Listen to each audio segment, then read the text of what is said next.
मुझको तेरा सहारा सदा चाहिए, आसरा इस जहां का मिले ना मिले, मुझको तेरा सहारा सदा चाहिए।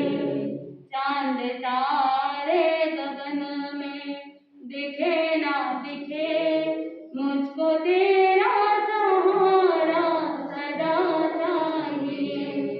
चांद तारे गगन में दिखे ना दिखे, मुझको तेरा सहारा सदा चाहिए। यहाँ खुशियाँ है कम और ज्यादा है गम, जहाँ देखो वहीं पर भरम ही भरम। मेरी चाहत की दुनिया बसे ना बसे, मेरे दिल में बसेरा सदा चाहिए। आसरा इस जहां का मिले ना मिले, मुझको तेरा सहारा सदा चाहिए। मेरी धीमी है चाल और पथ है विशाल, हर कदम पर मुसीबत है अब तू संभाल। मेरे पैर थके वो चले ना चले, मंजिल का पता तो सदा चाहिए। आसरा इस जहां का मिले ना मिले, मुझको तेरा सहारा सदा चाहिए। चांद तारे गगन में दिखे ना दिखे, मुझको तेरा सहारा सदा चाहिए। मुझको तेरा सहारा सदा चाहिए, मुझको तेरा सहारा सदा चाहिए। रागवेश के विजेता, मोक्ष मार्ग के प्रतिपादक, चरण तीर्थंकर श्रमण भगवान महावीर स्वामी के चरणों में कोटि कोटि वंदन करते हुए, एक भवावतारी चर्चा चक्रवर्ती भीष्म प्रतिज्ञाधारी अखंड काल ब्रह्मचारी आचार्य सम्राट पूज्य श्री जयमल जी महाराज साहब के चरणों में कोटि कोटि वंदन करते हुए, उन्हीं के 11वें पदधर आचार्य सम्राट पूज्य श्री सुखचंद्र जी महाराज साहब के चरणों में कोटि कोटि वंदन। जय गच्छाधिपति व्याख्यान वाचस्पति उग्र विहारी वचन सिद्ध साधक 12वें पदधर आचार्य प्रभु श्री बाशुचंद्र जी महाराज साहब, गौर तपस्वी उपाध्याय प्रभु श्री गुरु चंद्र जी महाराज साहब, मेरे अनंत आस्था के आयाम मौन जीवन उद्धारक परम पूज्य गुरुदेव डॉक्टर श्री पदमचंद्र जी महाराज साहब के चरणों में कोटि कोटि वंदन करते हुए, सभी गुरु भगवान तुम्हारे चरणों में वंदन करते हैं। गुरुदेव की आज्ञा से आत्मबंधुओं, अनंत अनंत ज्ञानी सर्वज्ञ सर्वदर्शी तीर्थंकर प्रभु महावीर स्वामी, जिन्होंने संसार के भव्य प्राणियों को जिनवाणी के माध्यम से एक आसरा दिया, एक सहारा दिया। जीवन के अंदर किसी का सहारा मिले या न मिले, लेकिन अगर प्रभु का सहारा मिल जाता है, अगर भगवान का आसरा मिल जाता है, तो दूसरे शेल्टर की, दूसरे आसरे की जरूरत नहीं है। कल आपने सुना था कि किस तरह से चमरेंद्र ने भगवान की शरण ली। आत्मबंधुओं, देव गति का वो देव, भवनपति देव, उसने भी प्रभु की शरण ग्रहण करके अपनी आत्मा को, अपने प्राणों को बचाने का प्रयास किया। अगर आप और हम प्रभु की भक्ति करेंगे, प्रभु की शरण को ग्रहण करेंगे, प्रभु के चरणों में जाएंगे, भक्ति भावना से ओतप्रोत होंगे, तो क्या हमारे जीवन की, हमारी आत्मा की रक्षा होगी कि नहीं होगी? होगी। इसीलिए वो कभी भी कह रहा है, मुझे और कुछ नहीं चाहिए, मुझे तो केवल आपका सहारा चाहिए, मुझे केवल आपका आसरा चाहिए। प्रभु का सहारा मिल जाए, प्रभु की शरण मिल जाए, प्रभु का चरण मिल जाए, प्रभु का सानिध्य मिल जाए, प्रभु की वाणी मिल जाए, प्रभु का धर्म का मार्ग मिल जाए, तो फिर जीवन में कुछ मिले या ना मिले कोई फर्क नहीं पड़ता। आत्मबंधुओं, भगवान महावीर स्वामी का वो चमरेंद्र के साथ जो प्रसंग है वो सुमसुमारपुर में घटित हुआ। भगवान महावीर स्वामी तो अपनी साधना में तल्लीन थे, किसी से कोई लेना देना नहीं। आत्मबंधुओं, इच्छा से व्यक्ति प्रभु का स्मरण करे या अनिच्छा से प्रभु का स्मरण करे, लेकिन इच्छा या अनिच्छा से जान करके या बिना जाने भी, अनजाने में, अज्ञानता के साथ भी अगर प्रभु का स्मरण किया जाए तो भी महाफल की प्राप्ति हो जाती है। इसीलिए ज्ञानी जन कहते हैं आप इच्छा से और भक्ति से, श्रद्धा से स्मरण करो, जिससे आपको बहुत ज्यादा महाफल की प्राप्ति हो, कर्मों की निर्जरा हो और संसार का परिभ्रमण समाप्त हो। आत्मबंधु, भगवान महावीर स्वामी सुमसुमारपुर से विहार करते हैं, विहार करके आगे चलते चलते भोगपुर पहुंच जाते हैं। आत्मबंधु, उस भोगपुर के अंदर एक महेंद्र नाम का क्षत्रिय था और वो स्वभाव से बहुत क्रूर था। जैसे ही उसने भगवान को ध्यानस्थ खड़े देखा, उसके मन में क्रोध जागृत हो गया और वो इतना उद्दंड था, उसकी क्रूरता के कारण से वो भगवान महावीर स्वामी पर प्रहार करने के लिए आया।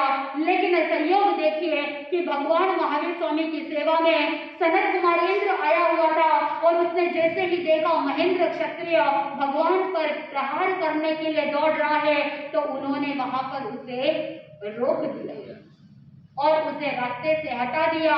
प्रभु महावीर स्वामी को वंदना करके वो सनत कुमारेंद्र वहां से प्रस्थान कर जाता है। आत्मबंधुओं, भगवान महावीर स्वामी का विहार 12वां वर्ष ये साधना काल का है। बहुत कम समय बचा है कि उनको केवल ज्ञान की प्राप्ति हो जाए और उसके लिए वो अब थोड़ी और कठोर साधना करने वाले हैं।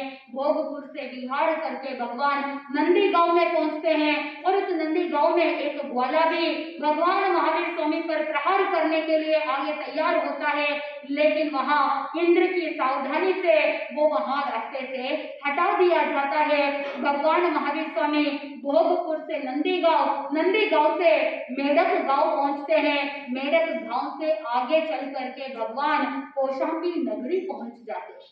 आत्मबंधुओं, कौशाम्बी नगरी का ये प्रसंग बहुत ही महत्वपूर्ण है, क्योंकि कौशाम्बी नगरी का राजा था शतानिक और उसकी पत्नी चेतक राजा की पुत्री मृगावती थी। आत्मबंधुओं, उसी राजा का मंत्री सुगुप्त और उसकी पत्नी जो थी वो है नंदा। आत्मबंधुओं, रानी मृगावती शीलवती थी, धर्मप्रिय, धर्मनिष्ठावान और साथ में सुश्राविका थी, श्रवणोपासिका थी, प्रभु के प्रति अत्यंत आस्था रखने वाली थी। और इधर दूसरी तरफ जो मंत्री की पत्नी नंदा थी वो भी सुश्राविका थी और रानी मृगावती की सहेली थी। उसी नगरी के अंदर धनावह सेठ रहता था और उसकी पत्नी का नाम था मूला। आत्मबंधु, कौशाम्बी नगरी में जब प्रभु महावीर स्वामी पधारते हैं तो पौष मास के कृष्ण पक्ष की प्रतिपदा के दिन भगवान महावीर स्वामी घोर अभिग्रह करते हैं। ऐसा कठिनतम अभिग्रह करते हैं कि मानो कि उसका पूरा होना बहुत ही कठिन है, बहुत ही डाउटफुल है, शक्य है यहाँ पर कैसे पूर्ण होगा, क्योंकि वो अभिग्रह बहुत कठिन था।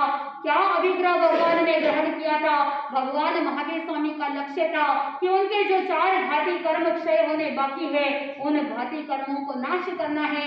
इसलिए उन्होंने क्या किया? तपश्चर्या के साथ अभिग्रह ग्रहण कर लिया। भगवान जब अभिग्रह ग्रहण करते हैं तो अभिग्रह के दौरान द्रव्य, क्षेत्र, काल और भाव, कोई भी प्रत्याख्यान भी अगर ग्रहण करते हैं तो उसमें द्रव्य, क्षेत्र, काल, भाव की जानकारी होनी बहुत जरूरी है। आप मान लीजिए कि कोई प्रत्याख्यान ग्रहण कर रहे हैं, उदाहरण के तौर पर मान लो कि आप रात्रि भोजन त्याग का प्रत्याख्यान ग्रहण कर रहे हैं, तो उसमें आपको पता होना चाहिए कि द्रव्य से आप क्या करने वाले हैं, 4 प्रकार के आहार का त्याग करने वाले हैं या 3 आहार का त्याग करने वाले। क्षेत्र से आप कितने क्षेत्र के दौरान के अंदर इस नियम को ग्रहण करना चाहते हैं। बहुत से ऐसे लोग होते हैं जो नियम प्रत्याख्यान लेते हैं कि गांव के अंदर रहते रहते, घर में रहते रहते हम नियम का पालन करेंगे, कभी बीमारी सिमारी हो जाती है या कभी बाहर गांव जाते हैं तो वो क्षेत्र के लिमिट में नहीं आता है। द्रव्य से, क्षेत्र से, काल से, यानी आप जो नियम लेते हो, आप जो प्रत्याख्यान ग्रहण करते करते हो वो कितने टाइम पीरियड के लिए ले रहे हैं? 1 महीने के लिए, 6 महीने के लिए, 1 दिन के लिए, 1 साल के लिए, जीवन पर्यंत के लिए, कितना टाइम पीरियड के लिए आप वो प्रत्याख्यान ग्रहण कर रहे हो, ये भी जानना बहुत जरूरी है। और आगे बता दिया भाव से, यानी आपके भाव कैसे हैं प्रत्याख्यान ग्रहण करने से पहले, ग्रहण करते समय और ग्रहण करने के बाद आपके भाव कैसे हैं। अगर आपके शरीर के अंदर अनुकूलता रहती है तब तक आप नियम का पालन करोगे, मन वचन काया स्थिर रहेंगे तब तक आप पालन करोगे, या आप किसी भी अनुकूल या प्रतिकूल परिस्थिति आ जाए फिर भी आप उस प्रत्याख्यान को व्यवस्थित तरीके से पालन करोगे। उसमें किस किस तरह के आगार आप रख रहे हो, किस किस तरह की छूट रख रहे हो, किस किस तरह से आपने इसे मर्यादा में बांध दिया है, ये सारी जानकारी हो और फिर प्रत्याख्यान ग्रहण करते हैं। तो भगवान ने कहा कि ये पचकान सुपचकान होते हैं, लेकिन आत्मबंधुओं बहुत बार देने वाले को पता नहीं होता है कि वो क्या प्रत्याख्यान दे रहे हैं और लेने वाले को पता नहीं कि वो क्या ले रहे हैं, तो वो सुपचकान की श्रेणी में नहीं आता, दुपचकान की श्रेणी में आ जाता है। इसीलिए ज्ञानी जन कहते हैं कि जब भी कोई प्रत्याख्यान ग्रहण करो तो द्रव्य क्षेत्र काल भाव की सारी जानकारी स्वयं को भी होनी चाहिए और जिनसे नियम ले रहे हो उनको भी वो सारी जानकारी होनी चाहिए। जब आप कोई प्रत्याख्यान ग्रहण करते हो तो आप गुरु भगवंतों के समक्ष ये सारी जानकारी अपने मनोगत भावों को गुरु के समक्ष रख देना, उसके अनुसार ही वो क्या करेंगे, पचकान दिला देंगे। नहीं तो बहुत बार ऐसा होता है आप मन में पचकान लेते समय कुछ धारणा करते हो, फिर जब प्रतिकूल परिस्थिति आ जाती है तो आप क्या करते हो, गलियां निकालने की कोशिश करते हो और स्वयं की धारणा ही बदलने का प्रयास करते हो और ऐसे करने से साधक प्रत्याख्यान में शिथिल हो जाता है और ऐसे दिखते दिखते फिर वो सारे पचकान टूट जाते हैं और वो पचकान रह ही नहीं पाते। आत्मबंधुओं, भगवान महावीर स्वामी ने भी अभिग्रह ग्रहण किया। ऐसा अभिग्रह, ऐसा संकल्प, ऐसी दृढ़ प्रतिज्ञा, ऐसी भीष्म प्रतिज्ञा उन्होंने ग्रहण करी, ऐसा भीषण प्रतिज्ञा ग्रहण करी, इतना कठोर, इतना घोर प्रतिज्ञा ग्रहण करी कि उसको पूर्ण करना बहुत ही मुश्किल था, असंभव था और कहते हैं कि इतना आसान भी नहीं था। आत्मबंधुओं, द्रव्य से उन्होंने मन के अंदर चिंतन किया कि मैं अभिग्रह ग्रहण करता हूँ कि मेरा अभिग्रह ये है कि जब मैं भिक्षाचर्या के लिए जाऊं तो उड़द के बाकुले हो और साथ में क्या होना चाहिए, सूप के एक कोने में होना चाहिए, यानी एक सूप में, एक सुपड़े में वो उड़द के बाकुले होना और वो भी कहाँ पर, उस सूप के एक कोने में। द्रव्य से ये दो अभिग्रह मन के अंदर चिंतन भगवान का, और क्षेत्र से भगवान ने अभिग्रह धारण किया। क्षेत्र से जो देने वाला दाता है उसका एक पैर दहली के अंदर होना चाहिए और दूसरा पैर दहली के बाहर होना चाहिए। काल से भगवान ने चिंतन किया कि भिक्षा का जो समय है वो बीत चुका हो, उस समय वो क्या करे, आहार को प्रदान करे। और भाव से भगवान ने अभिग्रह धारण किया कि कोई राजकुमारी हो, राजकन्या हो और साथ में दासत्व प्राप्त किए हुए हो, सिर मुंडित हो, पैरों में बेड़िया हो, हाथों में हथकड़िया हो और साथ में 3 दिन की उपवासी हो, भूखी प्यासी हो और रुदन करती हो, तो वो मुझे क्या कर सकती है, आहार प्रदान कर सकती है, कर सकता है, अन्यथा मैं भिक्षाचर्या ग्रहण नहीं करूंगा। भगवान ने इस तरह से द्रव्य क्षेत्र काल भाव से अभिग्रह धारण कर लिए और अभिग्रह धारण करने के बाद जैसे ही भिक्षाचर्या का समय होता, भगवान महावीर स्वामी कौशाम्बी नगरी के अंदर जाते, उच्च अट्टालिकाओं के अंदर जाते थे और नीचे गरीबों की झोपड़ियों के अंदर भी जाते। जो भावुक भक्तगण होते वो प्रभु को आहार बहराने की कोशिश करते, सुपात्र दान देने का प्रयास करते, लेकिन भगवान महावीर स्वामी बिना आहार पानी ग्रहण किए ही पुनः लौट जाते। सभी के मन में ऐसे ही शंका हो रही थी। मन के अंदर एक प्रश्न कचोट रहा था कि आखिर इन्हें चाहिए क्या, ये क्या चाहते हैं। प्रतिदिन भगवान महावीर स्वामी नगरी में आते हैं, ऊंच नीच मध्यम कुलों के अंदर गवेषणा करते हैं, आहार पानी देने का भक्तगण प्रयास करते हैं, लेकिन भगवान आहार लेते नहीं, पानी लेते नहीं और ऐसे ही बिना कुछ कहे ही लौट जाते। पूरे नगर के अंदर चर्चा चल रही थी, सभी जन चिंतित थे, आखिर होगा तो क्या होगा। भगवान महावीर स्वामी प्रतिदिन आते हैं लेकिन लेते कुछ नहीं। ऐसे व्यतीत होते होते 4 महीने व्यतीत हो गए, 4 महीने पूरे हो गए। ऐसी घोर साधना भगवान महावीर स्वामी की, इतने कठिन अभिग्रह धारण किए थे कि लोगों को पता नहीं कि आखिर क्यों नहीं ले रहे हैं, आखिर बात क्या है। और उस समय 4 महीने व्यतीत होने पर उसी कौशाम्बी नगरी के जो मंत्री सुगुप्त थे, उनकी पत्नी नंदा उस मंत्री के यहाँ भगवान महावीर स्वामी भिक्षाचर्य के लिए पधारे। और जब नंदा की दृष्टि पड़ी, उसने देखा प्रभु महावीर स्वामी अपनी ओर ही आ रहे हैं, तो बड़ी प्रसन्नता के साथ वो वहां से उठी और हर्ष उल्लास पूर्वक आगे बढ़ती है। 7-8 कदम आगे बढ़ती है, वंदना करती है, नमस्कार करती है और भक्ति भाव से भगवान को आहार दान करने का प्रयास करती है, प्रभु के पास निवेदन करती है। लेकिन भगवान महावीर स्वामी बिना कुछ लिए ही वापस लौट जाते हैं। आत्म बंधुओं, नंदा तो सुश्राविका थी, दृढ़ धर्म निष्ठावान थी, लेकिन भगवान महावीर स्वामी अपने घर आंगन में पधारे। उसने मन के अंदर सोचा कि आज मेरे बड़े भाग्य खुले हैं कि प्रभु महावीर स्वामी मेरे घर आंगन में पधारे। लेकिन ये क्या बात हो गई कि भगवान आहार नहीं ले रहे हैं, क्या बात है। बड़ी चिंता हो रही थी उसे और भगवान महावीर स्वामी लौट गए। बड़ा पश्चाताप हो रहा है, अपनी आत्मा को धिक्कारती है, अपने आप को पुण्यहीन समझती है कि काश मेरा थोड़ा सा पुण्य और प्रबल होता तो प्रभु महावीर स्वामी का पालना हो जाता। लेकिन वो बड़ी खिन्नता के साथ उदास होकर के बैठी थी और उसी समय वहां उसकी एक दासी आती है। दासी ने देखा कि उसकी स्वामिनी उदास है, चिंतित है, तो उदासी का कारण पूछा। उस समय वो नंदा कहती है कि आज मेरे घर आंगन पर प्रभु पधारे थे, लेकिन भगवान महावीर स्वामी ने तो आहार भी ग्रहण नहीं किया, बिना लिए ही लौट गए।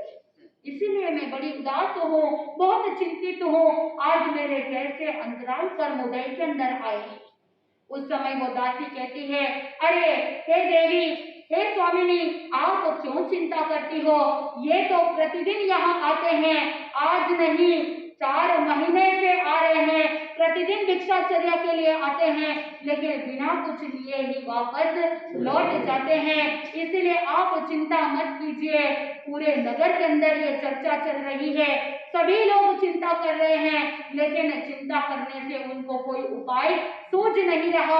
आखिर करे तो क्या करे, भगवान आहार क्यों नहीं ले रहे हैं, उनको क्या चाहिए, कोई भी लोग समझ नहीं पा रहे हैं। फिर आपकी चिंता करने से क्या हो जाएगा, ऐसे दासी कहती है।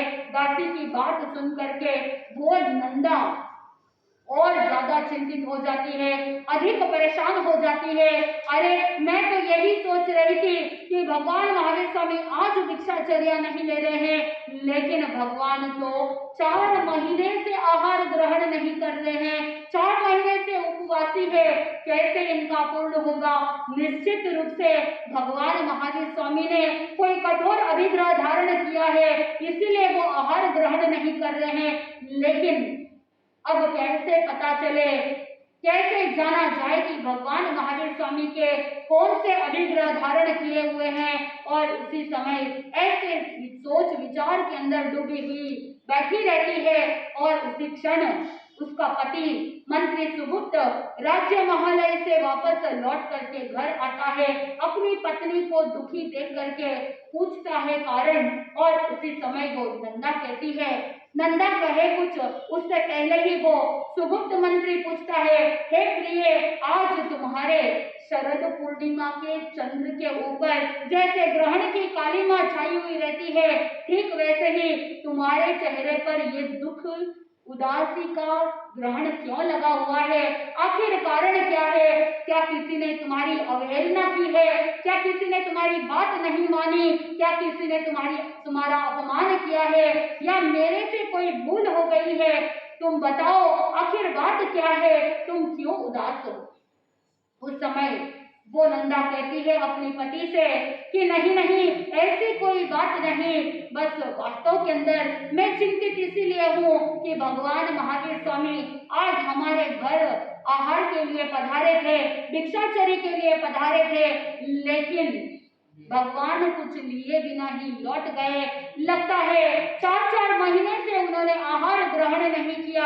लगता है कि कोई अभिग्रह धारण किया है। आप तो बड़े बुद्धि निदान हैं, आप तो गूढ़ राजनीतिज्ञ होते हैं। उनका चेहरा देख करके आप इतना अच्छा फेस रीडिंग करते हो, उनका चेहरा देख करके, उनके हाव भाव देख करके, उनके मनोगत भावों को जान जाते हो। तो आपका मंत्री पद प्राप्त करना, आपका प्रधान पद प्राप्त करना किस काम का कि आप भगवान महावीर स्वामी की भिक्षाचर्या पूर्ण नहीं हो पा रही है, उनको आहार नहीं मिल रहा है, और साथ में आपकी इतनी बुद्धिमत्ता क्या काम की कि आप ये नहीं जान पा रहे हो कि आखिर भगवान महावीर स्वामी के अभिग्रह धारण किए हुए हैं, तो वो अभिग्रह कौन से हैं पता भी नहीं लगा पाए, तो फिर आपका मंत्री होना किस काम का, आपका इतना बुद्धिमान होना किस काम का। उस समय वो सुगुप्त मंत्री कहता है कि अमूमन जिसके मन में कोई इच्छा हो, जिसके मन में कोई आकांक्षा हो, आकुलता हो, स्वार्थपूर्ण हृदय के अंदर भाव होते हैं, तो उनके पूर्व के मनोगत भावों के आधार पर उनकी इच्छा, आकांक्षा, आकुलता और उनके स्वार्थ के कारण से उनके हाव भाव ऐसे पता चल जाते हैं, उनके मनोगत भावों को जानना सरल हो जाता है। लेकिन जिस महात्मा के मन में कोई इच्छा नहीं, जिस महात्मा के मन में भौतिक कोई आकांक्षा नहीं, जिनके मन में कोई आकुलता व्याकुलता नहीं, और साथ में जिनके मन में किसी के प्रति कोई स्वार्थ भाव नहीं, ऐसे महात्मा के मनोगत भावों को कोई भी साधारण मनुष्य जान नहीं सकता। तो फिर मैं कैसे जान पाऊंगा? मैं तो इसमें असमर्थ हूँ। लेकिन फिर भी हे प्रिय, तुम चिंता मत करो, मैं शीघ्र पता लगाने का पूरा प्रयास करूंगा, ऐसा आश्वासन देते हुए वो मंत्री वहां से प्रस्थान कर जाता है। जिस समय सुगुप्त मंत्री और नंदा पत्नी के बीच में जब बातचीत चल रही थी, वार्तालाप चल रहा था, तो वहां पर एक विजया नाम की प्रतिहारी, विजया नाम की दासी वहीं पर खड़ी थी। सारी बातें उसने सुनी, और सारी बातें सुनकर वो रानी मृगावती के पास जाती है, और भगवान महावीर स्वामी के कठिन तपश्चर्या और भिक्षाचर्या प्राप्त न होना और अभिग्रह की सारी बातें क्या करती है, रानी को बता देती है। रानी मृगावती विश्वामिका थी, वो भी चिंतित हो गई, बहुत दुखी हो गई, और राजा के पास जाकर के वो राजा को भी कहने लगती है कि हे राजा शतानिक को कह रही है कि हे राजन, आप तो प्रजा पालक है, सभी प्रजा की आपको पालन करने की बड़ी चिंता रहती है, लेकिन आपका ऐसा प्रजा पालक होना किस काम का?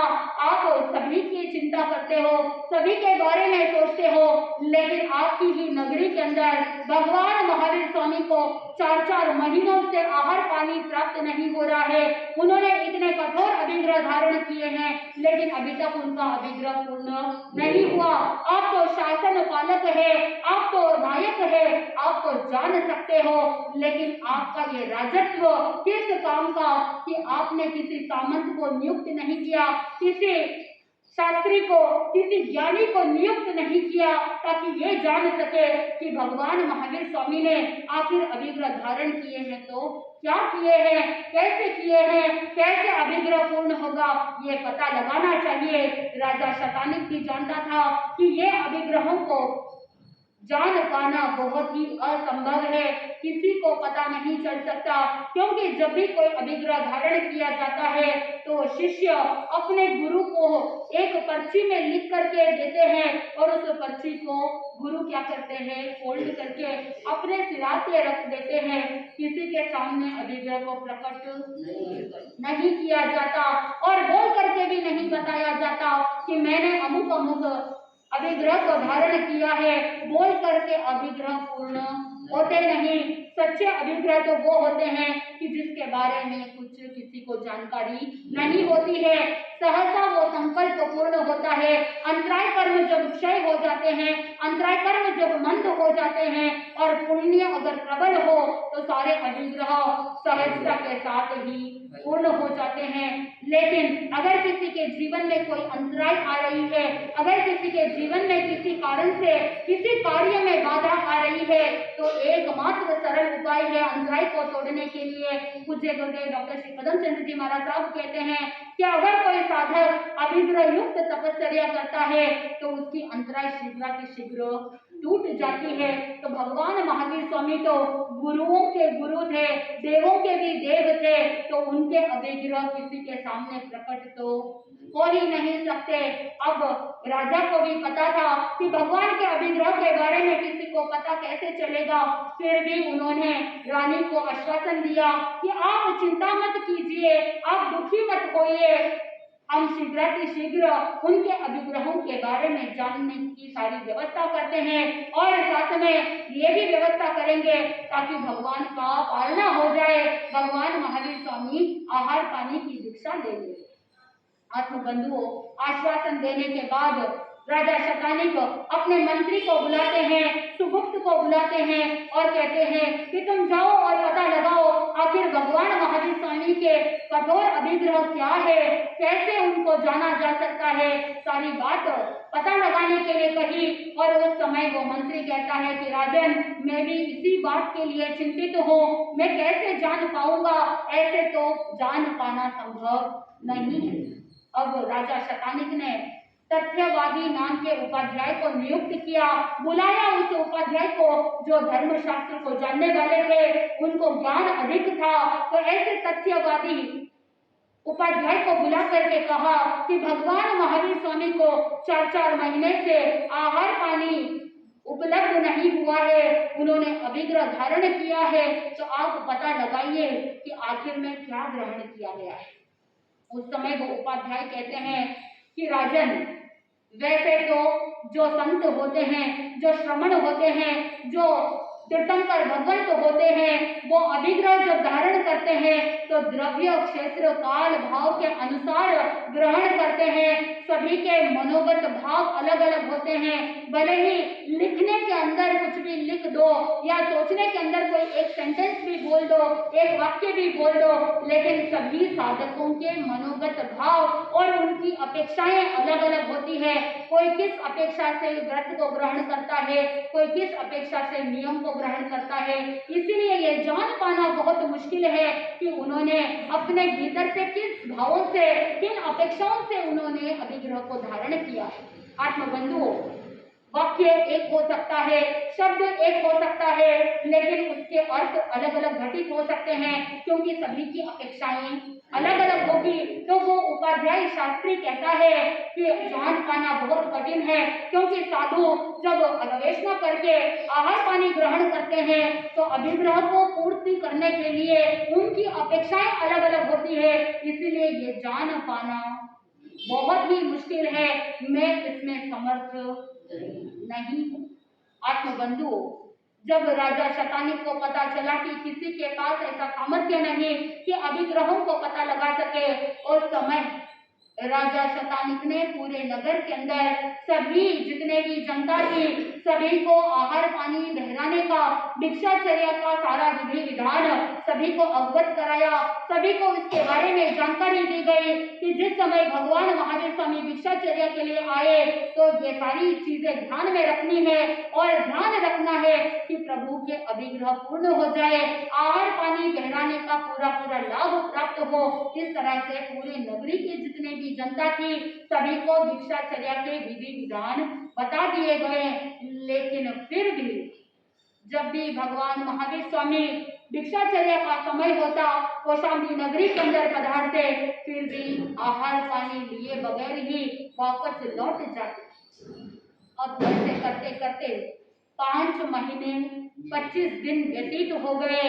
6 महीने पूर्ण होने के लिए सिर्फ 5 दिन बाकी है। अब देखना यह है कि भगवान महावीर स्वामी का अभिग्रह कैसे पूर्ण होगा।